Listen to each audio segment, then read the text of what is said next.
गौ माता को रोटी खिलाने का महत्व। क्या आपने कभी ध्यान दिया कि हमारे घरों के बुजुर्ग कहा करते थे कि सुबह की पहली रोटी गौ माता की होती है। क्या एक रोटी खिलाने से मनुष्य का भाग्य बदल सकता है? क्या सचमुच गौ माता को रोटी खिलाने से दरिद्रता दूर होती है? तो इसे एक कथा के माध्यम से सुनेंगे।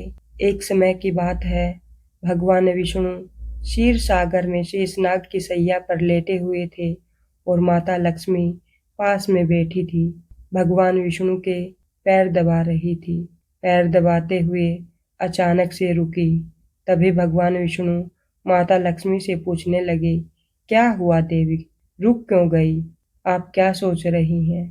तभी माता लक्ष्मी ने कहा, हे प्रभु, हे स्वामी, आप तो तीनों लोक के स्वामी हैं और त्रिलोकी हैं। आपको सब पता है। मेरे मन की कोई भी बात आज तक आपसे छिपी नहीं है।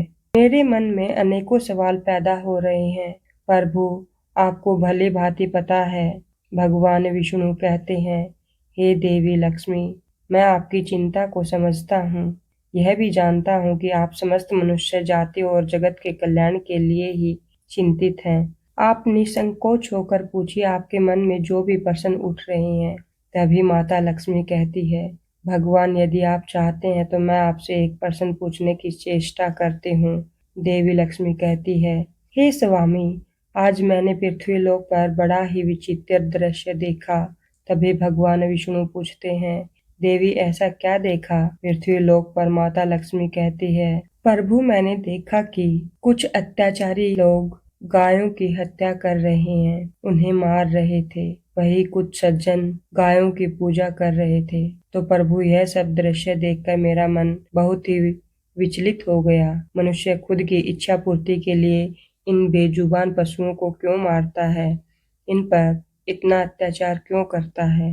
हे स्वामी, मेरे मन में यह जानने की इच्छा हो रही है कि जो मनुष्य गाय की पूजा करता है, उसकी सेवा करता है, उसे क्या फल मिलता है, और जो दुराचारी मनुष्य गायों को मारता है, उन पर अत्याचार करता है, उन्हें कौन सा दंड मिलता है? भगवान देवी लक्ष्मी की ओर मुस्कुराते हुए देखते हैं, कहते हैं, देवी, आपने बहुत ही उत्तम प्रश्न पूछा है। जो गायों को कष्ट देता है, उन्हें मारता है, उसे तो उसके पाप के किए की सजा नरक में अवश्य मिलती है। परंतु जो गायों की सेवा करता है, उसकी पूजा करता है, उन्हें स्वर्ग लोक की प्राप्ति होती है। गौ माता की सेवा करने से पृथ्वी लोक पर और देवलोक में मनुष्य को कौन सा फल मिलता है? हे देवी, मैं आपको एक कथा के माध्यम से आपको समझाता हूँ। प्राचीन काल की बात है। भूलोक पर इंद्रप्रस्थ में एक भीमसेन नाम के राजा, जो महाराज धर्म का बड़ा पालन करने वाले, गुणवान, चरित्रवान तथा महापराक्रमी थे। उन्होंने शांति और धर्म पूर्वक अपनी प्रजा और राज्य का पालन किया। वे अपनी प्रजा को हमेशा सुखी रखते थे। उनकी प्रजा सदैव उनसे संतुष्ट रहती थी। कुछ दिन बाद राजा भीमसेन की शादी राजकुमारी शत्रुपा से हो गई। महाराज भीमसेन अपनी पत्नी शत्रुपा के साथ प्रसन्नतापूर्वक अपना वैवाहिक जीवन जी रहे थे, किंतु कुछ वर्ष बाद महाराज को अपने उत्तराधिकारी की चिंता सताने लगी, क्योंकि महारानी के गर्भ से कोई भी संतान नहीं हुई। तब महाराज भीमसेन अकेले और एकांत में बैठकर सोचने लगे कि मैंने कभी कोई पाप भी नहीं किया और मैंने सदा प्रजा और ऋषि मुनियों की सेवा की, धर्म पूर्वक राज्य भी चला रहा हूँ। उसके बाद भी मुझे पुत्र की प्राप्ति नहीं हो रही। मैंने अनजाने में ऐसा कौन सा पाप किया है? इतना सोचकर वे बहुत चिंतित हो उठे। फिर उनके मन में एक विचार आया, इस समस्या का समाधान केवल गुरु वशिष्ठ ही कर सकते हैं। वे ही मुझे मेरे दोस्त के बारे में बताएंगे और संतान प्राप्ति के लिए कोई मार्ग भी दिखलाएंगे। इतना सोचकर राजा भीमसेन और रानी शत्रुपा के साथ गुरु वशिष्ठ के आश्रम में पहुंच गए। आश्रम पर वशिष्ठ जी रोजाना के कार्य करके ध्यान में लीन बैठे थे। उसी समय राजा भीमसेन रानी के साथ उनके पास जाते हैं और उनका दर्शन करते हैं। राजा भीमसेन और रानी ने गुरु वशिष्ठ के चरण स्पर्श किए और आशीर्वाद लिया। गुरु वशिष्ठ ने उनका कुशल मंगल पूछते हुए उन्हें आशीर्वाद दिया। फिर वशिष्ठ जी कहने लगे, हे राजन, सब कुशल मंगल तो है ना? आप और महारानी आज अचानक यहाँ कैसे पधारे? किस कारण से एक महान राजा को अपना राज्य छोड़कर इस वन में आना पड़ा? इंद्रप्रस्थ कुल के सभी राजा महाराजा अपनी उम्र के अंतिम दिनों में अपना राज्य अपने उत्तराधिकारी को सौंपकर तपस्या करने के लिए वन में आते हैं, किंतु आप तो अभी भी नौजवान हैं। आपने अभी अभी राज्य का कार्यभार संभाला है। आपके अभी तक पुत्र भी उत्पन्न नहीं हुआ है। फिर आप ऐसे अपना राज्य पाट छोड़कर वन में क्यों चले आए? यह आप जैसे महान और पराक्रमी राजा को शोभा नहीं देता। इतना सब सुनने के बाद राजा भीमसेन बोलते हैं, हे गुरुवर, मैं यहाँ जंगल में आपके यहाँ पर तपस्या करने के लिए नहीं आया हूँ। गुरुदेव, मैं आपके पास सहायता मांगने के उद्देश्य से आया हूँ। कृपया आप मेरा मार्गदर्शन कीजिए, मैं बहुत कष्ट में हूँ। फिर महर्षि वशिष्ठ कहते हैं, हे राजन, आपके जैसे महान राजा को भला किस बात के लिए मेरा मार्गदर्शन चाहिए? फिर राजा भीमसेन कहते हैं, गुरुवर, आप तो स्वयं ही त्रिलोकी हैं। आपको भली भांति पता हो गया होगा कि हम किस समस्या के लिए आपके पास आए हैं। महर्षि राजा भीमसेन की बातें सुनने के बाद मुस्कुराते हुए कहते हैं, हे राजन, आप चिंता न करें, मैं अवश्य आपकी मदद करूंगा। फिर महर्षि वशिष्ठ अपनी दिव्य दृष्टि से महाराज भीमसेन के भूतकाल में हुए पापों को देखने लगते हैं, तो उन्हें राजा की एक भूल के बारे में पता चलता है। महर्षि वशिष्ठ राजा से कहते हैं, हे राजन, आपसे एक बहुत बड़ी भूल हुई है जिसका आपको ज्ञान नहीं है। जब आप अपने मित्र राज्य से लौट रहे थे, तभी मार्ग में एक वट वृक्ष के नीचे एक गाय और उसके नन्हे बछड़े को आपने अनदेखा कर दिया। वह गाय और उसका बछड़ा बहुत भूखे प्यासे और कष्ट में थे। आपने उस गाय और नन्हे बछड़े को ना ही तो भोजन कराया, ना ही उसे नमस्कार किया। उस गाय ने आपसे मदद की गुहार लगाई, किंतु आप अपनी प्रसन्नता में खोए हुए थे और आपको उस गाय की पुकार सुनाई भी नहीं दी। आपके इस व्यवहार को देखकर वह गाय अत्यंत दुखी हुई और उसने आपको श्राप दे दिया। हे राजन, जो मनुष्य गाय को कष्ट में देखकर उसकी सहायता नहीं करता, भूखी गौ माता को भोजन नहीं कराता, उसे तो महापाप लगता है और उसी गाय के श्राप के कारण आपको संतान सुख की प्राप्ति नहीं हो पा रही। गुरु वशिष्ठ ने राजा भीमसेन को उसके द्वारा किए गए पापों को बताया, जिसे सुनकर राजा भीमसेन बहुत दुखी हो गया और अपने आप को मन ही मन कोसने लगा। पश्चाताप करते हुए कहने लगा, गुरुवर, इस श्राप से मुक्ति का कोई मार्ग बताइए। गुरुदेव, मैं अपनी इस गलती को सुधारना चाहता हूँ। कृपया आप ही मुझे कोई उपाय बताइए जिससे कि मैं इस पाप से मुक्ति पा सकूं। मेरा यह अपराध क्षमा पात्र नहीं है, किंतु फिर भी मैं प्रायश्चित करना चाहता हूँ। फिर महर्षि वशिष्ठ कहने लगते हैं, हे राजन, आप चिंता ना करें, इस पाप से मुक्ति पाने का कोई ना कोई उपाय अवश्य होगा। और वे थोड़ी देर सोचने के बाद बोलने लगे, हे राजन, आप मेरे आश्रम की सुरभि नाम की गाय की सेवा करो। वह उसी गाय की पुत्री है जिसकी आपने सहायता नहीं की थी।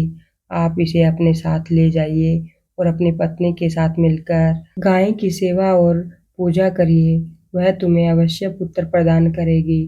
तभी अचानक से वह सुरभि गाय बाहर से उस आश्रम में प्रवेश करती है। उस गाय को अपनी ओर आता देखकर महर्षि वशिष्ठ बोले, हे राजन, आप भाग्यशाली हैं। देखिए, केवल सुनने मात्र से ही कल्याण करने वाली यह गाय स्वयं चल कर आई है। यह गाय निश्चित ही आपके दुख दूर करेगी और आपके पापों का निवारण भी करेगी।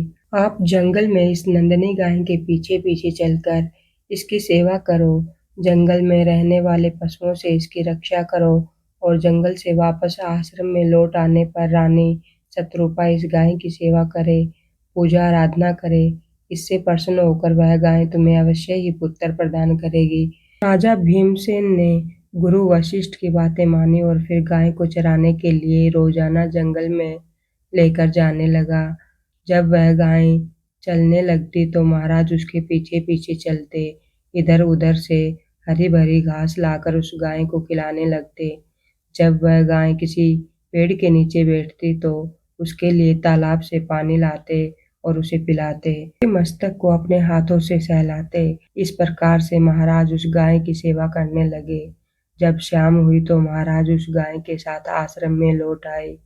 आश्रम में पहुंचते ही उस गाय ने महाराज को अपनी जीभ से चाटना शुरू कर दिया, जिससे महाराज का शरीर पवित्र हो गया, उसके सभी पाप नष्ट हो गए। उसके बाद महारानी शत्रुपा ने आगे आकर सुरभि गाय के आगे हाथ जोड़े और विधि पूर्वक पूजन किया, चरणों में मस्तक झुकाया। फिर उस गाय ने उस रानी की पूजा को स्वीकार किया और रानी पर अपनी दृष्टि डालकर उसके सभी दोष दूर कर दिए। गाय की दृष्टि पड़ते ही रानी अत्यंत पवित्र हो गई। इस प्रकार से राजा भीमसेन को उस गाय की सेवा करते हुए 30 दिन बीत गए। फिर 21वें दिन महाराज जब गाय को लेकर जंगल में गए तो वह गाय चलते चलते कैलाश पर्वत की ओर चली गई। उसके पीछे पीछे राजा भीमसेन भी चले गए। वहां उस पर्वत पर खड़े होकर वह कैलाश पर्वत की सुंदरता को टकाटक निहार रहे थे। इतने में ही अचानक से एक शेर ने आकर उस गाय को बलपूर्वक दबोच लिया।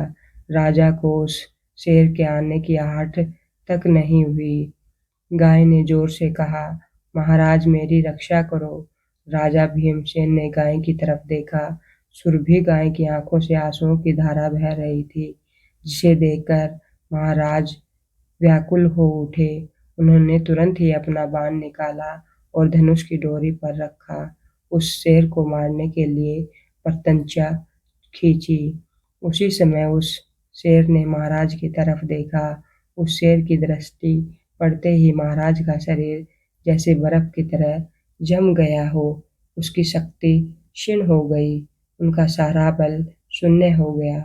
अब तभी उस शेर ने गर्जना भरी आवाज से कहा, हे राजन, मेरे ऊपर प्रहार करना तुम्हारे बस की बात नहीं, क्योंकि भगवान भोलेनाथ मेरी ही पीठ पर पैर रखकर नंदी पर विराजमान होते हैं, इसलिए तुम मुझे मारने की इच्छा मत करो।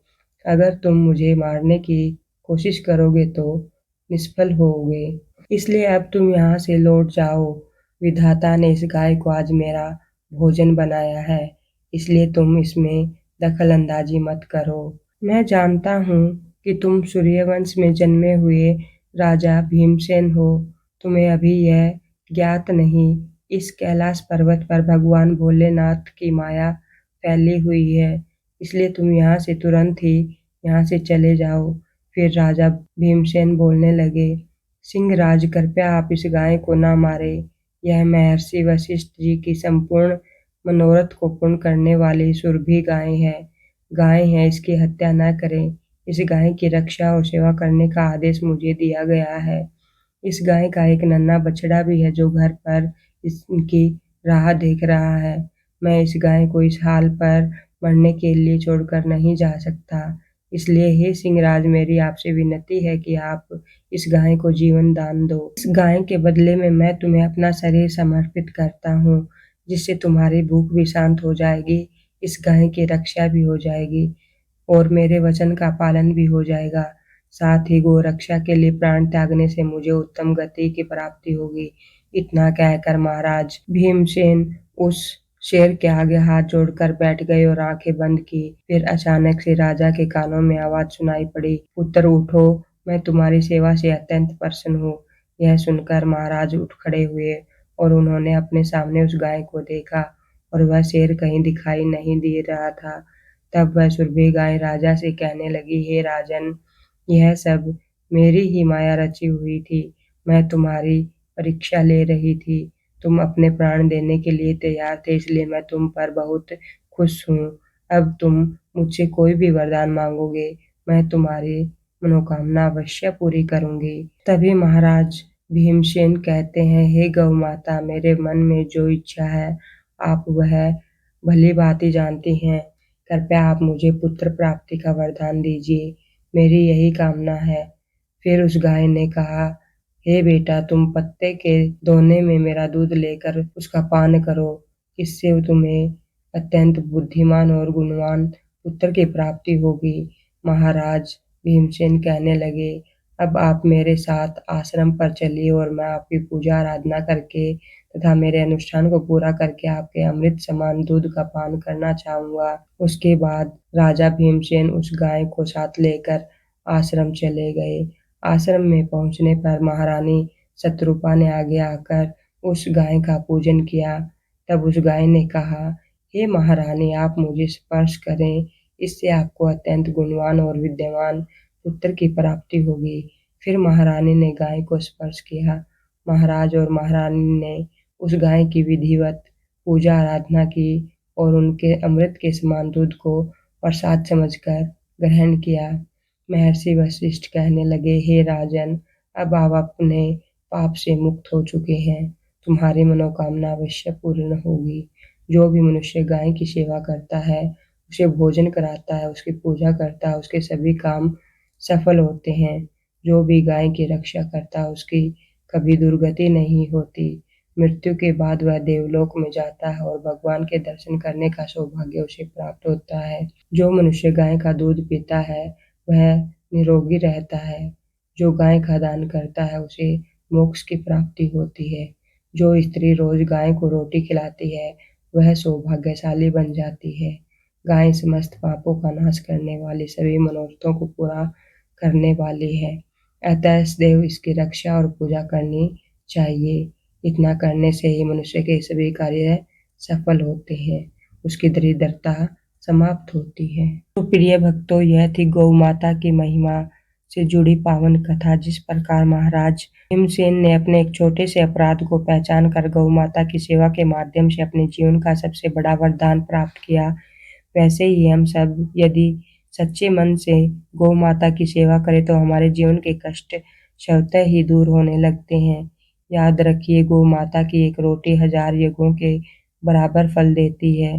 गौ माता की एक करुण दृष्टि जन्म जन्म के पापों को भस्म कर देती है। जो मनुष्य गौ माता का अपमान करता है, वह अनजाने में अपने सौभाग्य का अपमान करता है, और जो मनुष्य गौ माता की रक्षा करता है, उसकी स्वयं भगवान रक्षा करते हैं। यदि यह कथा आपके हृदय को छू गई हो, यदि इसके आपको कुछ सीखने को मिला हो, तो इसे दूसरों तक अवश्य पहुंचाएं। कमेंट करके जरूर बताएं कि आपको यह कथा कैसी लगी। वीडियो को लाइक करें, शेयर करें, चैनल को सब्सक्राइब करना न भूलें। जय गौ माता, जय श्री कृष्ण।